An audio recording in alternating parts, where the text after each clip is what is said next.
Hi, everyone. My name is Vidya. You might have seen me in past Facebook Lives, but thank you for joining us for tonight's Figuring Out Fertility. We're here with Kristina Virro, who is a registered psychotherapist and holistic I can speak. A holistic nutritionist and founder of Fresh Insight. So thank you for joining us, Kristina.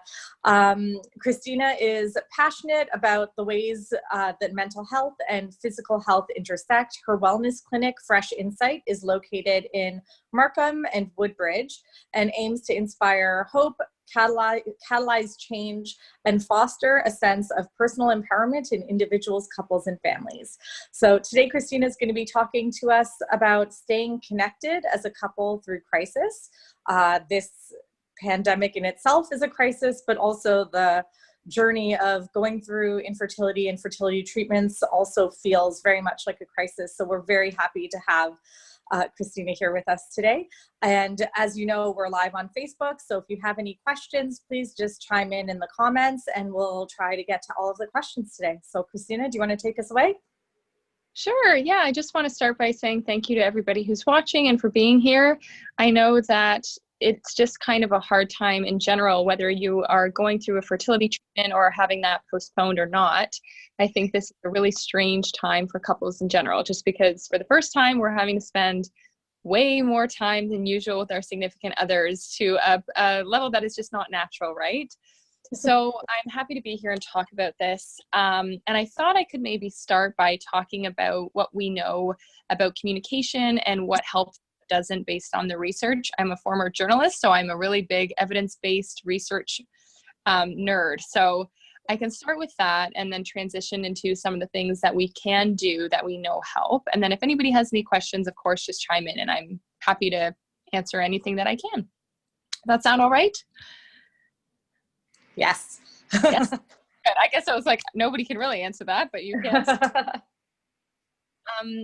So I guess I wanted to first say that, as I said, because of all of this COVID stuff, this is a really bizarre time. And I also think it's a really unique time for us to be able to take stock of our relationships, because I think a lot of the times in the hustle and bustle of life, we're going, and we might just only be talking about grocery lists and where we need to be. But now that we've been able to slow down, I do think it's a good opportunity for us to say, well, how am I feeling in this relationship? How are we doing as a couple? Where do we need to check in? What do we maybe need to work on? And things like that. And so I would invite anybody to actually go to those places with your partner and go to those places personally of taking stock. So what we do know about communication and crisis, and as you were saying in the introduction, fertility issues can sort of be framed as a crisis for sure, because sometimes, things just are not going as planned and they're not really part of the picture when somebody imagines having a family, right? And what we know from the research is that the couples who get through it, they actually can come out stronger on the other side, but it's contingent on one main variable. And that is if they feel as though their partner has given them the support that they need. So if they perceive that their significant other is there for them, then things will be fine. But if they perceive that their partner is not, then that's typically when things go south. And so the other layer of it too for heterosexual couples is that, unfortunately for you men out there who are watching, who have a wife or girlfriend, that's an important part of the picture too from research. And they say that if a woman feels like her husband or her boyfriend is supporting her, then things usually end up pretty well. But if they feel like their husband or boyfriend isn't, then that can also lead to poorer outcomes. So the key question then I guess that we're talking about tonight is, how do we offer our partners the type of support that actually resonates for them and that's actually meaningful for them, because that's what it comes down to. So I can start with what we know doesn't work. And this comes back to a really fascinating study that was done in 1986 by this psychological researcher named John Gottman and some of his colleagues. And at the time, the media called this study the Love Lab experiment, because they took this apartment style lab. They recruited 85 couples. And what they did was they interviewed these couples about things in their relationship. So things that, how did you meet? What's a conflict that you're going through right now? What's something that you like about your partner? And they hooked them up to these electrodes that measured their blood flow, their heart rate, how much sweat they were producing. And their question was, will we be able to predict if these people divorce or not? And how accurate can we be?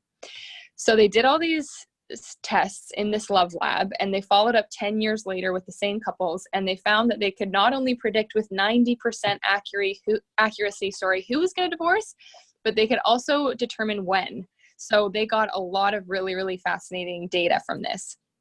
And what they did with that data was they divided these two groups into the masters and the disasters. So they said, okay, what are these two groups doing differently? The disasters group, they discovered, engaged in 4 main habits, and they called them the 4 horsemen of the apocalypse. And these were things that if you do these regularly in your relationship, then things are probably going to go a little bit south. So the first one was criticism. So that is not when you just kind of give constructive feedback, it's when you kind of attack somebody's personality. So it's like, oh, you know, you're always late, you're never on time, you're so unpredictable. That's criticism. The other one that they found came up was contempt. So that's when you have this mean-spirited energy towards your partner and you say things with the intention of pushing their buttons and making them angry. That's contempt. They found defensiveness was another one. So that is when you get some feedback, and rather than taking accountability, you kind of become the victim and turn the tables. So it's like, oh, well, you know, I'd really appreciate if you could do the dishes tonight. Oh, well, you never do the laundry. That's defensiveness. And then the last one was stonewalling. So stonewalling is when somebody becomes so physiologically aroused and they become so heightened and distressed internally, but on the surface, it looks like they've totally checked out. So it's like they look like they're not paying attention. And interestingly, they found that 85% of stonewallers are men. So when men escalate, they typically have this propensity to withdraw. And that's something that I also notice a lot just as a couples therapist, is that there can often be this dynamic of pursue and withdraw in couples. So one person might be the person who is, oh, I want to talk about our feelings, I want to kind of unpack this, and then the other person might say, no, my actually knee-jerk reaction to argument or conflict is to withdraw. So that can be its own cycle too. So a good place to start if you're in crisis or just in general as a couple is figuring out, okay, not what does my partner do all the time, but maybe what do I do out of those 4 horsemen of the apocalypse, and being really honest with yourself.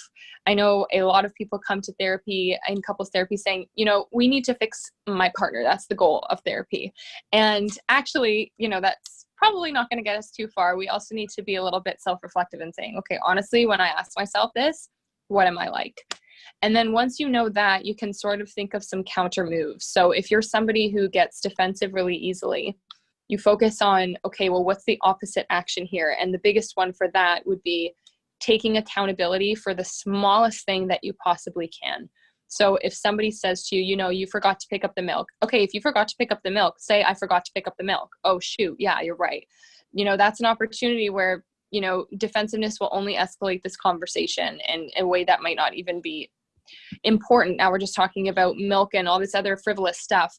But if you can just take that minute to take some accountability, that it usually has a really good ability to de-escalate the situation.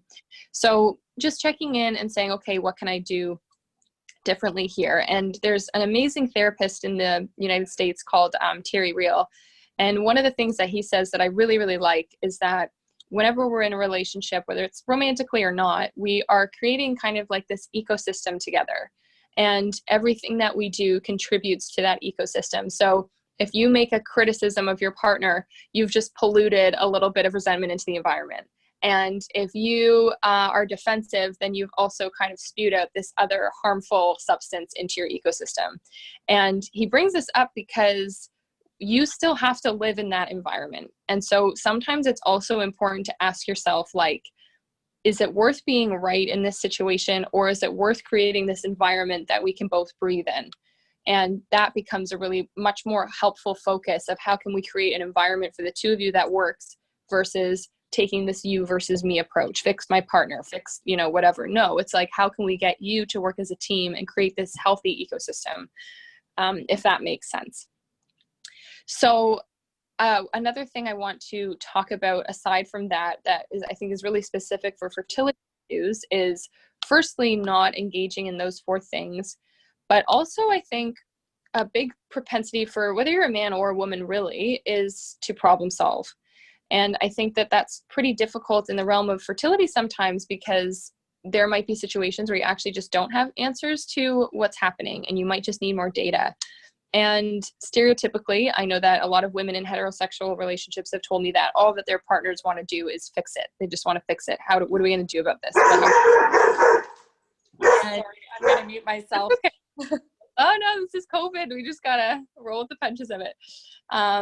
But a lot of us aren't very good at grief and sadness. And so we just say, well, I can be helpful by trying to solve this problem. But I think usually what I've noticed with that is that if people don't feel like they've been heard or understood, it's actually almost impossible to go to problem solving mode. And so even using myself as an example in therapy, like if somebody comes in and they're really upset and my first question is, well, what are we going to do about it? They're probably not going to feel like I've heard them or listened to them or like we have a good connection or anything like that, and won't come back. So you might have to start with the steps of active listening and validation first before you go into problem solving. And I can talk about what validation means, but I also just want to check in because I've been talking now for like 15 minutes. So maybe I can check in and see if there are any questions or if I should just keep talking. I guess this is one of the hard things about Zoom chats is you can't read a room. So maybe I can just touch base. So we haven't had any questions yet, but I personally have questions, and I'm also concerned that my internet connection might be the reason why we might not have questions. So if there are questions coming in and I'm not seeing them, I'm really sorry, and I'll try to tackle that. But I had a question actually about my own experience. So you talked about defensiveness, and that definitely characterizes me to a T. One of the things I felt really defensive about was about the inequity of contribution that was being put forth. Like as a woman, you have to be at a fertility clinic every day, or very frequently you have to take time off of work, and it's just like very taxing. Whereas even regardless of where the medical problem lies, the woman kind of has to take a big brunt of it. That was kind of where I felt like I was getting defensive. And I guess, how do you tackle that feeling of it's just not fair that I have to do all of this to make this work for us? Yeah, totally. It's funny because as you were talking, I was actually more so thinking that part of what it sounds like is a layer there is resentment too, right? Like not necessarily just defensiveness, but this feeling of resentment. And I've heard resentment conceptualized in a couple ways that I find really useful. One is that resentment is when our own boundaries have been ignored by us and we eventually get mad about it. And the second one is that resentment is the dark side of envy. So feeling like you wish that you had something that you just don't have, and not just being envious about it, but hating the person because they don't have to go through it, or they do have something, right? So I guess part of where I'm going to there is when it comes to supporting each other through this type of a crisis, I think it is possible for men or whoever the other partner is who isn't undergoing these procedures to show support in ways like, one that I really like talking to couples about is driving your partner to and from the appointments. And if that's not even possible, then if you know that they've had an appointment that day, when you come home, draw them a bath or cook dinner that night, or say, you know what, like, what can I do around the house to help you out tonight? Because one of the realities is, unfortunately, that as a woman, you probably are the one that's going to have to go to more appointments in many cases, which just sucks, right? So I guess it's getting creative with, if you're on the other side of that and feeling pretty helpless about how you can contribute, you just have to think of these practical ways of driving to and from, helping with the house, things like that. Another thing that I'm thinking about, which is an expression that I really like, is the problem is the problem, the person is not the problem. And so what that kind of means is, it's really easy to take out our anger on the people we love the most, right? And so if we're mad about having to go through these treatments, we will say, well, I'm going to take that out on my partner, whether they like it or not, because I just need a place to channel this, right? Which is understandable to be frustrated during these treatments. But when we really pause and think about it, it might just be that what we're frustrated about is this problem specifically of fertility struggles, right? Of how much does this suck that this is the card that I got laid? How much does this suck that this is a thing that I have to do? And that doesn't make it any less painful, but it at least assigns the blame to a specific cause that doesn't have to do with your partner, right? Because all of us know in our heart of hearts that if our partner could change things, they would. They wouldn't want us to go through this. They wouldn't want us to have to go to appointments. Some of them have said, I wish I could go to some of these appointments, but I just can't. So, that can be a little bit grounding too, of it's not the person that you're mad at, it's this situation. And when you frame it that way, then you and your partner can sort of tag team against the problem, not make the problem each other, I guess. Hope that made sense. Definitely. That was, I wish I could go back and rethink about that situation, but we're a little late now. We do have one question coming in. What do you think some of the do's and don'ts regarding communication are in general when it comes to romantic relationships? So just generally, yeah. Sometimes I ask myself this a lot. I think as a therapist, like we all have these different hats that we wear in a day, right? So I'm a therapist, so I have a therapist hat. And then there are people who are accountants and they have an accountant hat or whatever it happens to be. And I think the general rule of communication that can be really helpful is who am I trying to be right now? So for example, like what I mean by that is I've had people that come to me, friends, and they're just sort of complaining or venting. And sometimes it can be helpful to go into therapist mode of like, tempting to go into therapist mode of, well, how does that make you feel? And let's problem solve and blah, blah, blah. And sometimes I have to check myself and say, like, what am I doing here? Like, this is somebody who just wants a friend. So how can I just be a friend? If they wanted a therapist, they would go to a therapist. If they wanted a lawyer and to give them legal advice, they would go to a lawyer. If they wanted somebody to solve their problems or tell them to pull themselves up by the bootstraps, they would go to a boot camp class, right? But what is my actual job right now? And if it's to be a friend, then just giving yourself permission to take off those other hats and just sit and listen. And a quote that I really love that I think is a general how do you communicate with people tip is be curious, not judgmental.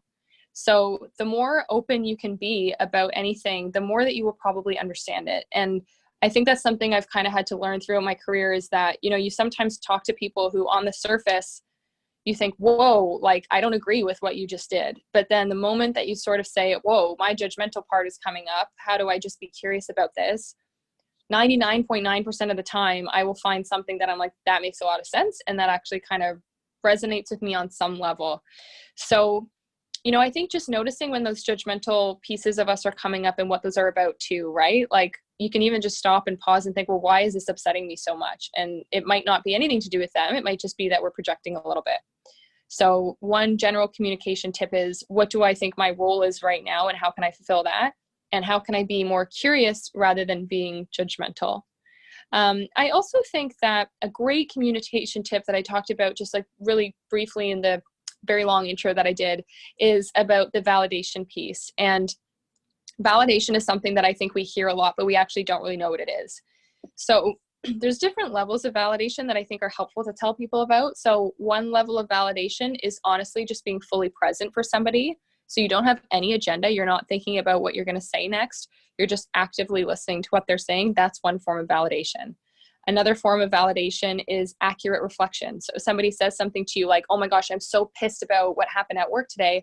And you're like, so you're feeling really frustrated because your boss didn't listen to you for the 30th time. So that's another way of validating somebody is that accurate reflection. And then another version of it is normalizing their experience based on what you know about them. And so none of us like to tell somebody about something and hear, well, that's dumb or like you're overreacting. It always feels good when you say something and somebody's like, you know what, if somebody else were in your shoes, they would probably feel the same way. Or if I were in your shoes, I would feel the same way. Or based on your experiences at that company, it makes a lot of sense that you're feeling really underappreciated right now. So I think general communication tips there as well is validating when you can through accurate reflection, being fully present, or normalizing somebody's emotions. Those are also really, really good communication tips. So I hope that answers the question. Great. You talked a bit about fix-it mode. That's like my husband lives in fix-it mode. And that's his natural default. And that's great when I need fixing or problem solving, but that's not necessarily what I always need. And I know that at like different parts of your fertility journey and even different hours of your fertility journey, what you need might change very rapidly based on how you're feeling and what information you get, etc. So Yeah. what recommendations do you have on just communicating your own needs? Yeah. So, great question. So one thing I would say to anybody who does have a tendency to go into fix-it mode is to kind of recognize that I think why we go into fix-it mode is because we just feel uncomfortable in somebody's pain. And I think also for somebody on the receiving end of somebody who's going into fix-it mode is to recognize that it's a well-intentioned thing. It's just that they're probably feeling really uncomfortable seeing you in pain, and this is how they feel like they're helping.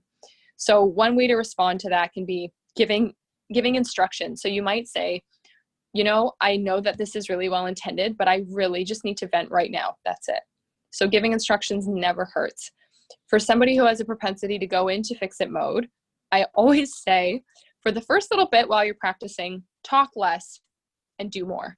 And so what I mean by that is if your partner is in pain and you're finding that propensity to like, oh, I want to fix everything, just shut your mouth and make them a cup of tea. That will go so much farther than you realize. Or shut your mouth and just rub their back or play with their hair or stop talking and draw them a bath. Like if you don't know what to do, close your mouth and do something like that, because that will work wonders. You just say, wow, this sounds really hard. Let me just make you a cup of tea. Done. Nailed it. So like sometimes the antidote to fix it is just stop talking and do something lovey and caring, just anything you can think of. Like fix it in a different way. Exactly. Yeah. Yeah. So if you feel uncomfortable and you want to put that energy somewhere, put it somewhere that's going to be more productive, Yeah. We talk a lot, or we've talked a bit about the kind of the partner that is going through treatments day in and day out. Yeah. I think that oftentimes we forget about the other partner because they are, might not be the one getting pricked with needles or ultrasounds and that kind of thing. So how do we recognize when and how that other partner needs support, and what can we do for them? Yeah. So one thing I usually talk about is that people process things in very different ways. And I run some like group seminars, normally in person, with couples who are going through fertility struggles. And what I decided to do once was it was only heterosexual couples that day, but I asked the men in the room, what's this like for you? And that was really, really interesting because the main theme was that a lot of them feel extremely helpless and that they're not doing anything. A lot of them feel actually kind of excluded as well, because in some cases they're like, I just feel like a +1 in this journey because I'm not going to all the appointments. I'm just hearing about them. I'm not really getting the emails. I'm just like this +1 on this like weird journey. And then a lot of them also feel like they have failed as a man because, they say, well, if my job is to reproduce and I'm not doing that, then I have failed my manly duty, which kind of comes to some social constructs that we have about gender, which is a whole other can of worms. So I really actually appreciate that you're bringing up this question, because I think sometimes it's really easy to say that the person not getting treatment isn't struggling as much. I believe it's just a different type of struggle, and neither is particularly worse or better. They're just very different. So one thing that I invite couples to do is actually schedule some time to have these conversations. And I like that for two reasons. One is because it bookends conversation about fertility so that you're not talking about it 24/7, because that's also something that I think is really easy, is that you can hyperfixate on this issue. So every morning you're talking about it, every night you're talking about it, and you forget to have fun. You forget to talk about anything else, right? So that's one reason. But then another reason is I feel like when we have that kind of structure in place, and you can come up with a series of questions together or with a therapist of just to provide some sort of framework of how to start that conversation. So for example, what some couples do, like one couple I worked with, what they did was every Sunday at 5 p.m., they sat in a particular part of the house, they lit a candle, they set a timer for 30 minutes, and they said, okay, we're going to ask each other the following questions. Have you had any thoughts about the fertility treatments this week? What was the hardest one that you had? Did you have any moments of hope this weekend about the fertility treatments? Is there anything that I should know, and how can I support you? Whatever, right? They came up with their list. Once the 30 minutes were done, candle is blown out, timer is set, is turned off, and they say, okay, we'll do this again next week. And so, because sometimes it's also hard to know how to bring this up, right? Like if you're having a bad day or whatever, it's like, well, I don't really want to be a buzzkill, whatever. So it just is a little bit more intentional and easier to kind of go through that door if you schedule it, I find is one strategy. That's great. I love that idea. That's a really great idea for couples. And if you need that time more than once a week, then it's kind of up to you to set your schedule and to set your time frame and whatever works for you. It is Pride. Happy Pride, everyone. I do want to talk a little bit about the LGBTQ community, because some of the challenges that a same-sex couple, like a same-sex female couple or a same-sex male couple, might face are different than a heterosexual couple. So maybe we can start with maybe a same-sex female couple and the feelings that go along with, you know, one person trying to obtain pregnancy while the other is supportive, but also not experiencing that, even though biology, and I'm not talking about this as sensitively as I should probably, but you're better at this, so you take over. Yeah, so I will say that I actually have noticed, I've worked with a lot of same-sex couples, and I've actually noticed that a lot of the patterns that I see in couples in general aren't necessarily specific to a heterosexual couple.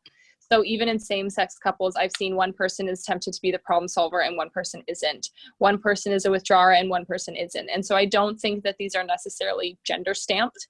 One thing that I have noticed among the LGBTQ plus community kind of revolves around how to talk about their fertility treatments with family members, because sometimes that can get a little bit tough if one person is more out to their family or more open with their family and one person isn't. And you know, I actually don't really have any general advice about that, because I think it's really couple to couple. But I think what it comes back to, I guess, is what we started with at the beginning, that the most important thing is that your partner feels like you're giving them the support that they need. And so whether you're straight, gay, bi, anything, I think the key is to, and this is a big part of couples therapy, right, is figuring out like, what is my partner's need and what can I do to fulfill that? Whether you're, whatever your sexual orientation or gender. And it's really interesting too, because sometimes when you're with a couple, they'll be arguing or whatever, and then you'll say, well, what do you think your partner's need is right now? It can take a whole hour to answer that question sometimes, because they'll say, oh, well, they have a need to control me. And I'm like, let's try again. That's not what it is. And we go round and round and round. And so it might be like, for example, in the context of fertility, it's like one person doesn't really want to tell somebody, and the person says, oh, well, they have a need to, you know, keep me a secret. They have a need for this. They have a need for that, whatever, that aren't accurate. And it actually might be the person says, actually, I have a need for safety, and this is not a safe thing for me to tell my family. When we actually get to the root need, that's a different story most of the time. And then we can talk about, okay, well, then how are we going to work with that? And how are you going to fulfill that as a couple?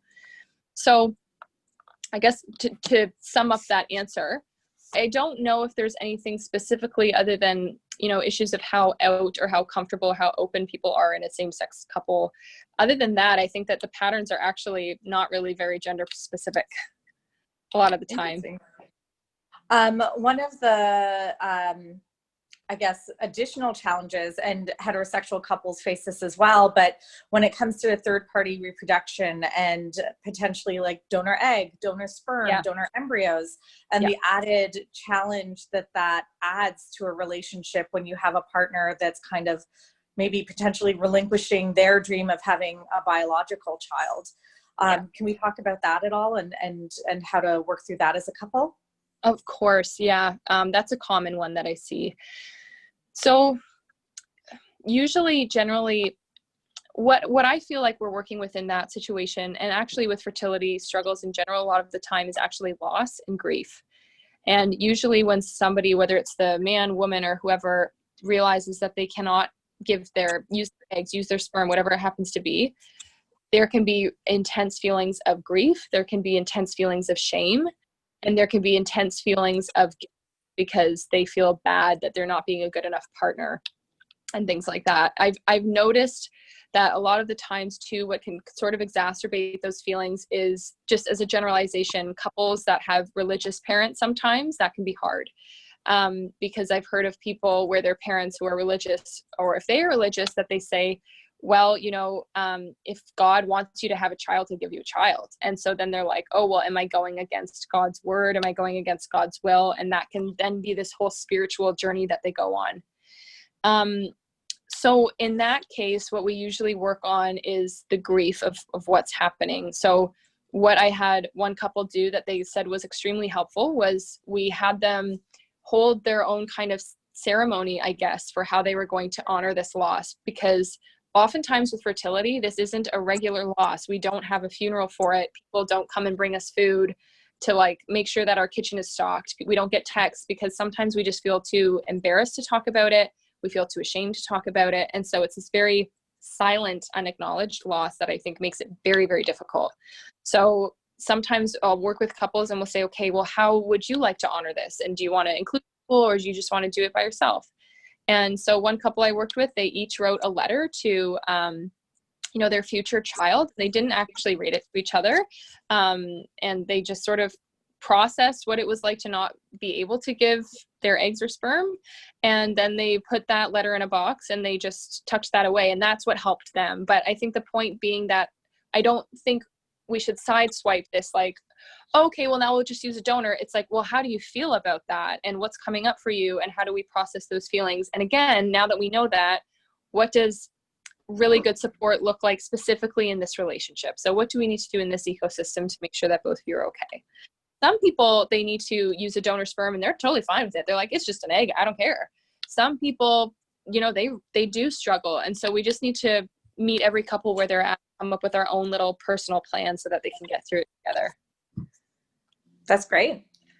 I want to be conscious of time. So do you have any parting words or advice or tips for surviving this time when we're with our significant others all the time? Yeah. And also as couples are like, clinics are starting to open up again and people are kind of restarting their journeys, and maybe they've been able to take that pause and now they kind of have to get back into it. So what's your advice for those couples? Yeah. Okay. So for the people who are kind of going back into treatments, it might be helpful to kind of come up with a proactive plan together of what you know from what you have been through, of what was helpful and what wasn't. So that way we aren't being as reactive. So it's like, you know what, last time we went through this, something I really struggled with was resentment, like you were saying, of I didn't like going through these treatments. So how can we maybe plan for that and what can we do differently, right? So maybe just making sure that you're on the same page proactively beforehand can be helpful. Also, if you need to kind of get supports in place earlier, right? So if you need to, it doesn't have to be me, I'm not trying to plug myself, but if you need to see a therapist, you know, organize that now so that you can start having those conversations ahead of time. What a great thing is about couples therapy is that it's practice, because every session you're practicing good communication, because the moment that you stop doing it, right, I say, stop, we're not doing this, let's try again, right? Mm-hmm. And so it's practice over and over. So maybe just getting those supports in place. In terms of how we get through this time, just like generally being with our partners all the time, I think one thing that's coming up for me is to not take things too personally. It's really, really tempting to do that when your partner slams the door because they've had a bad day and you're like, oh, well, is it about me? And I constantly have to remind myself, no, we're in a pandemic, it's stressful, it's not always about me. So that's a good one. And also not finding creative ways you can to rally the troops, because I think what I've learned personally is that it's really difficult relying on only one person. You know, like I recently had a really bad day. I was like venting about it to my partner, and for whatever reason, he just was like bothering me. And I don't even know why. I was like, this isn't helpful. And it's not even you. It's just, this isn't resonating. I don't know. And so I, you know, Zoom chatted my girlfriends and we could talk and I felt better. And so it's impossible for one person to meet all of your needs all the time. And so have a little bit of compassion for each other.